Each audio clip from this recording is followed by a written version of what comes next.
New Punjabi ਕਹਾਣੀਆਂ channel ਦੀ ਅੱਜ ਦੀ ਕਹਾਣੀ ਹੈ ਬਲਾਤਕਾਰ। ਮੈਨੂੰ ਕੋਚਿੰਗ ਦਿਵਾਉਣ ਲਈ ਮੰਮੀ ਤੇ ਮੈਂ ਪਿੰਡੋਂ ਦੂਰ ਸ਼ਹਿਰ ਆ ਕੇ ਰਹਿਣ ਲੱਗੇ ਸੀ। ਇੱਥੇ ਤਾਇਆ ਜੀ ਨੇ ਇੱਕ ਨਵੀਂ ਬਣੀ ਕਲੋਨੀ 'ਚ ਘਰ ਲਿਆ ਸੀ, ਜਿੱਥੇ ਮੈਂ ਤੇ ਮੰਮੀ ਪਿਛਲੇ 2 ਸਾਲ ਤੋਂ ਰਹਿ ਰਹੇ ਸੀ। ਪਾਪਾ ਹਫ਼ਤੇ 'ਚ 2 ਵਾਰ ਪਿੰਡੋਂ ਸ਼ਹਿਰ ਸਾਨੂੰ ਮਿਲਣ ਆਉਂਦੇ ਸਨ। ਪਹਿਲਾਂ ਸਾਡਾ ਇੱਥੇ ਦਿਲ ਨਹੀਂ ਲੱਗਦਾ ਸੀ, ਕਿਉਂਕਿ ਇਹ ਕਲੋਨੀ ਸ਼ਹਿਰ ਤੋਂ ਬਾਹਰ ਹਾਈਵੇ 'ਤੇ ਬਣੀ ਸੀ ਤੇ ਕੋਈ ਆਉਣਾ ਜਾਣਾ ਇੱਥੇ ਸੌਖਾ ਵੀ ਨਹੀਂ ਸੀ। ਪਰ ਫਿਰ ਸਾਨੂੰ ਆਦਤ ਪੈ ਗਈ। ਇੱਕ ਵਾਰ ਰਾਤ ਦੇ 8:30 ਵਜੇ ਦੇ ਕਰੀਬ ਕੋਚਿੰਗ ਬੰਦ ਹੋ ਗਈ ਅਤੇ ਰੋਜ਼ਾਨਾ ਵਾਂਗ ਅੱਜ ਵੀ ਮੈਂ ਕੋਚਿੰਗ ਸੈਂਟਰ 'ਚੋਂ ਬਾਹਰ ਆ ਕੇ ਨੇੜੇ ਦੀ ਰੇਹੜੀ 'ਤੇ ਨੂਡਲ ਵਾਲਾ 버ਗਰ ਖਾਧਾ। ਇਹ ਮੇਰਾ ਪਸੰਦੀਦਾ ਸੀ ਅਤੇ ਫਿਰ ਮੈਂ ਘਰ ਲਈ ਰਵਾਨਾ ਹੋ ਗਈ। ਵੈਸੇ ਹੀ ਅੱਜ ਮੌਸਮ ਬਹੁਤ ਸੁਹਾਵਣਾ ਸੀ। ਹਲਕੀ ਠੰਡੀ ਹਵਾ ਚੱਲ ਰਹੀ ਸੀ। ਇੰਜ ਲੱਗਦਾ ਸੀ ਜਿਵੇਂ ਕਿਤੇ ਦੂਰ ਮੀਂਹ ਪੈ ਰਿਹਾ ਹੋਵੇ। ਮੈਂ ਆਰਾਮ ਨਾਲ ਮੌਸਮ ਦਾ ਆਨੰਦ ਮਾਣਦੀ ਹੋਈ ਆਪਣੀ ਕਲੋਨੀ ਵੱਲ ਜਾ ਰਹੀ ਸੀ। ਮੈਂ ਅਜੇ ਕੁਝ ਦੂਰ ਹੀ ਪਹੁੰਚੀ ਸੀ। ਬਾਰਿਸ਼ ਕਾਰਨ ਰਸਤੇ 'ਤੇ ਲੋਕ ਦਿਖਣੇ ਬੰਦ ਹੋ ਗਏ ਸਨ। ਮੈਂ ਮੇਰੀ ਕਲੋਨੀ ਦੀ ਉਸ ਸੁਨਸਾਨ ਸੜਕ 'ਤੇ ਆ ਗਈ। ਮੈਂ ਹਮੇਸ਼ਾ ਇਸ ਸੜਕ ਤੋਂ ਹੀ ਆਉਂਦੀ ਜਾਂਦੀ ਸੀ, ਪਰ ਅੱਜ ਇਸ ਮੌਸਮ ਕਾਰਨ ਪਤਾ ਨਹੀਂ ਕਿਉਂ ਮੈਂ ਬਹੁਤ ਉਲਝਣ ਵਿੱਚ ਸੀ। ਵੈਸੇ ਹਰ ਰੋਜ਼ ਕੋਈ ਨਾ ਕੋਈ ਇਸ ਰਾਹ 'ਤੇ ਆਉਂਦਾ ਜਾਂਦਾ ਹੁੰਦਾ ਹੈ, ਪਰ ਅੱਜ ਉਸ ਸੜਕ 'ਤੇ ਕੋਈ ਮੌਜੂਦ ਨਹੀਂ ਸੀ। ਮੈਨੂੰ ਬਹੁਤ ਭੁਲੇਖਾ ਪੈ ਰਿਹਾ ਸੀ ਕਿ ਕਣੀਆਂ ਪੈਣੀਆਂ ਸ਼ੁਰੂ ਹੋ ਗਈਆਂ। ਬਸ ਹੁਣ ਮੀਂਹ ਪੈਣ ਹੀ ਲੱਗਾ। ਮੈਂ ਆਪਣੀ ਛਤਰੀ ਕੱਢ ਲਈ, ਜਿਸ ਦੀ ਹਾਲਤ ਕਾਫੀ ਮਾੜੀ ਸੀ, ਪਰ ਘੱਟੋ ਘੱਟ ਇਹ ਮੈਨੂੰ ਗਿੱਲੇ ਹੋਣ ਤੋਂ ਤਾਂ ਬਚਾ ਸਕਦੀ ਸੀ। ਇਸ ਲਈ ਮੈਂ ਆਪਣੀ ਛਤਰੀ ਖੋਲ੍ਹੀ ਤੇ ਹੌਲੀ ਤੁਰਨ ਲੱਗੀ। ਕੰਨਾਂ 'ਚ ਹੈੱਡਫੋਨ ਲਾਈ ਮੈਂ ਗਾਣੇ ਵੀ ਸੁਣ ਰਹੀ ਸੀ ਤੇ ਨਾਲ ਹੀ ਮੇਰਾ ਫੋਨ ਵੀ ਬੰਦ ਹੋ ਗਿਆ। ਮੈਂ ਸੋਚਿਆ ਚਲੋ ਹੁਣ ਤਾਂ ਘਰ ਨੇੜੇ ਹੀ ਹੈ। ਮੈਂ ਸਾਹਮਣੇ ਕਿਸੇ ਗੱਡੀ ਦੀ ਰੌਸ਼ਨੀ ਵਿੱਚ ਕਿਸੇ ਨੂੰ ਆਉਂਦਿਆਂ ਦੇਖਿਆ। ਪਹਿਲਾਂ ਤਾਂ ਮੈਂ ਡਰ ਗਈ, ਪਰ ਜਿਵੇਂ ਹੀ ਮੈਂ ਨੇੜਿਓਂ ਦੇਖਿਆ, ਉਹ ਮੇਰੇ ਘਰ ਦੇ ਕੋਲ ਕੰਮ ਕਰਦੇ ਭਈਏ ਸਨ। ਮੇਰਾ ਡਰ ਥੋੜ੍ਹਾ ਘਟ ਗਿਆ।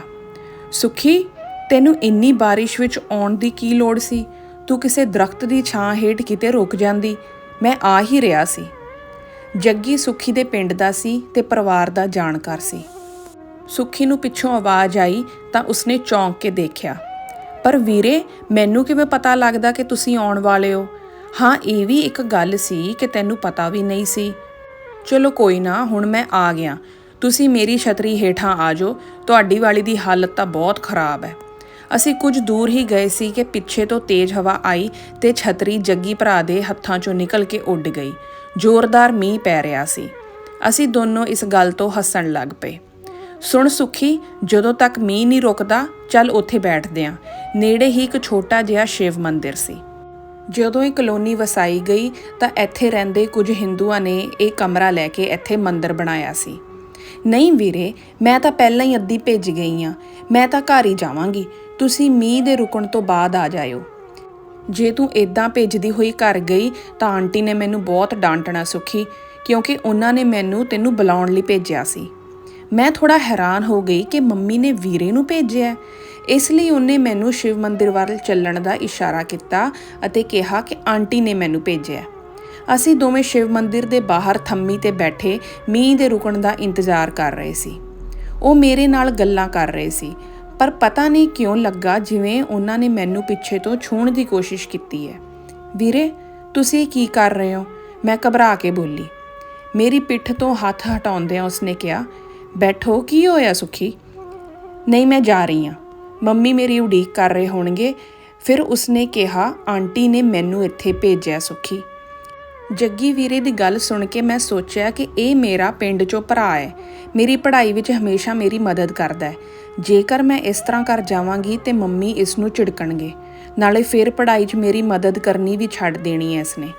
ਇਹ ਸਭ ਸੋਚਦਿਆਂ ਹੀ ਮੈਂ ਉਸ ਕੋਲ ਜਾ ਕੇ ਫਿਰ ਬੈਠ ਗਈ ਕਿ ਇਹ ਮੇਰੇ ਮਨ ਦਾ ਵਹਿਮ ਹੀ ਹੋਣਾ। ਪਰ ਇਸ ਵਾਰ ਮੈਂ ਥੋੜ੍ਹੀ ਦੂਰ ਬੈਠੀ ਸੀ। ਮੀਂਹ ਹਟਣ ਦਾ ਨਾਮ ਹੀ ਨਹੀਂ ਲੈ ਰਿਹਾ ਸੀ। ਕੁਝ ਦੇਰ ਤੱਕ ਸਭ ਕੁਝ ਠੀਕ ਰਿਹਾ, ਪਰ ਅਚਾਨਕ ਕਿਸੇ ਨੇ ਮੈਨੂੰ ਪਿੱਛੇ ਤੋਂ ਫੜ ਲਿਆ ਅਤੇ ਪਿੱਛੇ ਖਿੱਚਣ ਲੱਗਾ। ਮੈਂ ਕਿਹਾ, ਵੀਰੇ ਮੈਨੂੰ ਬਚਾਓ, ਪਰ ਉਹ ਉੱਚੀ ਹੱਸਣ ਲੱਗਾ। ਹਨੇਰੇ ਵਿੱਚ ਮੈਨੂੰ ਕੁਝ ਸਾਫ਼ ਦਿਖਾਈ ਨਹੀਂ ਦੇ ਰਿਹਾ ਸੀ, ਪਰ ਜਦੋਂ ਬਿਜਲੀ ਚਮਕੀ ਤਾਂ ਮੈਂ ਦੇਖਿਆ ਕਿ ਮੇਰੇ ਨਾਲ ਜੱਗੀ ਵੀਰੇ ਸਮੇਤ ਕੁੱਲ 4 ਲੋਕ ਸਨ। ਉਹ ਭੁੱਖੇ ਦਰਿੰਦਿਆਂ ਵਾਂਗ ਮੇਰੇ 'ਤੇ ਝਪਟਣ ਲਈ ਤਿਆਰ ਸਨ। ਕੋਈ ਮੇਰੇ ਕੱਪੜੇ ਉਤਾਰ ਰਿਹਾ ਸੀ ਅਤੇ ਕੋਈ ਆਪਣੇ ਹੱਥਾਂ ਨਾਲ ਜ਼ਬਰਦਸਤੀ ਛੂਹ ਰਿਹਾ ਸੀ। ਇਸ ਦੌਰਾਨ ਮੈਂ ਆਪਣੀ ਮੰਮੀ ਨੂੰ ਯਾਦ ਕਰ ਰਹੀ ਸੀ ਅਤੇ ਇਹਨਾਂ ਲੋਕਾਂ ਨੂੰ ਮੈਨੂੰ ਛੱਡਣ ਲਈ ਬੇਨਤੀ ਕਰ ਰਹੀ ਸੀ, ਪਰ ਕੋਈ ਵੀ ਮੈਨੂੰ ਛੱਡਣ ਲਈ ਤਿਆਰ ਨਹੀਂ ਸੀ। ਮੈਂ ਕੁਝ ਦੇਰ ਲਈ ਸ਼ਾਂਤ ਹੋ ਗਈ। ਫਿਰ ਅਚਾਨਕ ਮੇਰਾ ਹੱਥ ਸ਼ਿਵਲਿੰਗ ਦੇ ਕੋਲ ਰੱਖੇ ਤ੍ਰਿਸ਼ੂਲ ਨਾਲ ਵੱਜਿਆ। ਮੈਂ ਉਸ ਨੂੰ ਆਪਣੀ ਪੂਰੀ ਤਾਕਤ ਨਾਲ ਫੜ ਲਿਆ ਅਤੇ ਜੱਗੀ, ਜੋ ਮੇਰੀਆਂ ਦੋਵੇਂ ਲੱਤਾਂ ਦੇ ਵਿਚਕਾਰ ਮੇਰੇ ਸਾਹਮਣੇ ਖੜਾ ਸੀ, ਉਸ ਵੱਲ ਤਾਣ ਲਿਆ। ਮੇਰੀ ਪੂਰੀ ਤਾਕਤ ਮੇਰੀਆਂ ਬਾਹਾਂ 'ਚ ਭਰ ਗਈ ਸੀ, ਪਰ ਜਿਵੇਂ ਹੀ ਮੈਂ ਖੜੀ ਹੋਈ ਮੈਨੂੰ ਅਹਿਸਾਸ ਹੋਇਆ ਕਿ ਮੇਰੇ ਸਰੀਰ 'ਤੇ ਕੋਈ ਕੱਪੜਾ ਨਹੀਂ ਬਚਿਆ। ਜਿਵੇਂ ਹੀ ਮੈਂ ਉੱਠੀ ਤਾਂ ਸਾਰੇ ਕੱਪੜੇ ਹੇਠਾਂ ਡਿੱਗ ਗਏ। ਹੁਣ ਜੇ ਮੈਂ ਆਪਣੀ ਲਾਜ ਬਚਾਉਣ ਲਈ ਉਹ ਫਟੇ ਹੋਏ ਕੱਪੜੇ ਚੁੱਕ ਲੈਂਦੀ ਤਾਂ ਮੇਰੀ ਇੱਜ਼ਤ ਕਿਵੇਂ ਢਕੀ ਜਾਂਦੀ। ਮੈਂ ਉਸ ਹਨੇਰੇ ਨੂੰ ਆਪਣੇ ਕੱਪੜੇ ਸਮਝ ਕੇ ਉੱਥੋਂ ਭੱਜ ਨਿਕਲੀ। ਚਾਰੇ ਬਘਿਆੜਾਂ ਵਾਂਗ ਮੇਰੇ ਮਗਰ ਭੱਜ ਰਹੇ ਸਨ। ਹੁਣ ਮੈਂ ਬਹੁਤਾ ਭੱਜ ਨਹੀਂ ਸਕਦੀ ਸੀ, ਇਸ ਲਈ ਮੈਂ ਬਚਣ ਲਈ ਝਾੜੀਆਂ ਵਿੱਚ ਛੁਪ ਗਈ। ਪਰ ਕੁਝ ਦੇਰ ਬਾਅਦ ਉਹਨਾਂ ਚਾਰਾਂ ਵਿੱਚੋਂ ਇੱਕ ਮੇਰੇ ਪਿੱਛੇ ਆਇਆ ਅਤੇ ਤਿੰਨਾਂ ਨੂੰ ਮੇਰੇ ਨੇੜੇ ਆਉਣ ਲਈ ਕਿਹਾ। ਉਹ ਕਹਿ ਰਿਹਾ ਸੀ, ਮੈਂ ਲੱਭ ਲਿਆ, ਜਲਦੀ ਇੱਥੇ ਆ ਜਾਓ।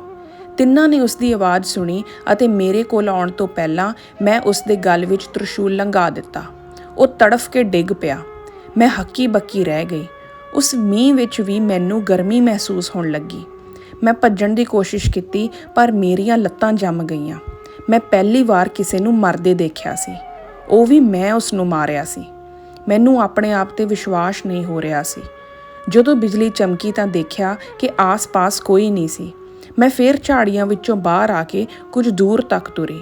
ਮੈਨੂੰ ਹੁਣ ਉਹਨਾਂ ਤੋਂ ਡਰਨ ਦੀ ਕੋਈ ਲੋੜ ਨਹੀਂ ਸੀ, ਪਰ ਉਹਨਾਂ ਨੇ ਮੇਰੇ 'ਤੇ ਝਪਟਣ ਦੀ ਦੁਬਾਰਾ ਕੋਸ਼ਿਸ਼ ਕੀਤੀ। ਮੈਂ ਤ੍ਰਿਸ਼ੂਲ ਨੂੰ ਢਾਲ ਵਜੋਂ ਵਰਤ ਕੇ ਆਪਣਾ ਬਚਾਅ ਕੀਤਾ ਅਤੇ ਵਾਰੀ-ਵਾਰੀ ਤ੍ਰਿਸ਼ੂਲ ਨਾਲ ਉਹਨਾਂ 'ਤੇ ਵਾਰ ਕੀਤੇ। ਹੁਣ ਜੱਗੀ ਮੇਰੇ ਤੋਂ ਮਾਫ਼ੀ ਮੰਗ ਰਿਹਾ ਸੀ। ਮੈਂ ਸੋਚਿਆ ਕਿ ਮੈਨੂੰ ਮਾਫ਼ ਕਰ ਦੇਣਾ ਚਾਹੀਦਾ, ਪਰ ਮੇਰੀ ਅੰਦਰਲੀ ਰੂਹ ਕਹਿ ਰਹੀ ਸੀ, ਇਹੀ ਮੁੱਖ ਆਦਮੀ ਹੈ, ਇਸ ਨੂੰ ਨਾ ਛੱਡੀ। ਇਸ ਲਈ ਮੈਂ ਤ੍ਰਿਸ਼ੂਲ ਉਸ ਦੀ ਪਿੱਠ 'ਤੇ ਰੱਖ ਕੇ ਘਰ ਵੱਲ ਨੂੰ ਭਜਾਇਆ। ਉਹਨਾਂ ਦੇ ਸਰੀਰਾਂ ਤੋਂ ਖੂਨ ਵਗ ਰਿਹਾ ਸੀ। ਉਹਨਾਂ ਦੀਆਂ ਬਾਹਾਂ, ਲੱਤਾਂ, ਲੱਕ, ਸਿਰ, ਮੂੰਹ ਸਭ ਤ੍ਰਿਸ਼ੂਲ ਨਾਲ ਵਿੰਨੇ ਗਏ ਸਨ। ਉਸ ਹਨੇਰੇ ਵਿੱਚ ਮੈਂ ਆਪਣੀ ਲਾਜ ਬਚਾਈ। ਜਦੋਂ ਮੈਂ ਘਰ ਪਹੁੰਚੀ ਤਾਂ ਦੇਖਿਆ ਕਿ ਮੇਰੇ ਮੰਮੀ ਦਰਵਾਜ਼ੇ 'ਤੇ ਮੇਰਾ ਇੰਤਜ਼ਾਰ ਕਰ ਰਹੇ ਸੀ। ਘਰ ਪਹੁੰਚਦਿਆਂ ਮੈਂ ਉਸੇ ਹਨੇਰੇ ਦਾ ਧੰਨਵਾਦ ਕਰ ਰਹੀ ਸੀ ਜਿਸ ਕਾਰਨ ਅੱਜ ਮੈਂ ਮੁਸੀਬਤ ਵਿੱਚ ਸੀ, ਪਰ ਮੈਂ ਧੰਨਵਾਦ ਇਸ ਲਈ ਕਰ ਰਹੀ ਸੀ ਕਿਉਂਕਿ ਅੱਜ ਉਸ ਹਨੇਰੇ ਨੇ ਮੇਰੇ ਕੱਪੜੇ ਬਣ ਕੇ ਮੇਰੀ ਲਾਜ ਬਚਾਈ ਸੀ। ਸੋ ਇਸ ਕਹਾਣੀ ਤੋਂ ਸਾਨੂੰ ਇਹੀ ਸਿੱਖਿਆ ਮਿਲਦੀ ਹੈ ਕਿ ਸਾਨੂੰ ਆਪਣੀਆਂ ਸਮੱਸਿਆਵਾਂ ਦਾ ਡਟ ਕੇ ਸਾਹਮਣਾ ਕਰਨਾ ਚਾਹੀਦਾ ਹੈ। ਮੈਨੂੰ ਉਮੀਦ ਹੈ ਕਿ ਤੁਹਾਨੂੰ ਕਹਾਣੀ ਪਸੰਦ ਆਈ ਹੋਵੇਗੀ। ਕਿਰਪਾ ਕਰਕੇ ਮੇਰੇ ਚੈਨਲ ਨਿਊ ਪੰਜਾਬੀ ਕਹਾਣੀਆਂ ਨੂੰ ਸਬਸਕ੍ਰਾਈਬ ਕਰੋ। ਵੀਡੀਓ ਨੂੰ ਲਾਈਕ ਕਰਕੇ ਕਮੈਂਟ ਕਰਕੇ ਦੱਸੋ ਕਿ ਤੁਹਾਨੂੰ ਇਹ ਕਹਾਣੀ ਕਿਸ ਤਰ੍ਹਾਂ ਦੀ ਲੱਗੀ।